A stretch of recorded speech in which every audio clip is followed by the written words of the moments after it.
Beni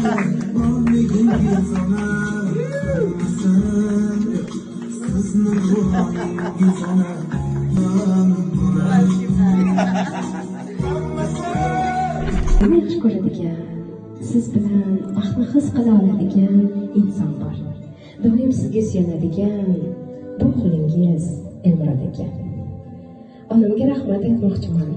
Biz farzandlar mana shunaqangi baxtga erishishimizga, xotirjamlikda hayot kechirishimizga sababi bu onamning sabrlari. To'g'ri, hamma insonlarning onasi yaxshi, lekin siz o'zgachasiz. Boringizga shukr, onajon. Yerdagi farishtamsiz, duogo'yim, jannatim, mehribonligim mustahkamlaydigan bu onamdirlar. Men mana shunaqangi sabrli, matonatli, diyonatli, iymonli insonni farzandi ekanligimdan faxrlanaman. Bolam, chaqam deya umringiz o'tdi. Har doim bizni o'yladingiz. O'zingizni oxirgi o'ringa qo'yib, bizni esa birinchi o'ringa qo'ygansiz.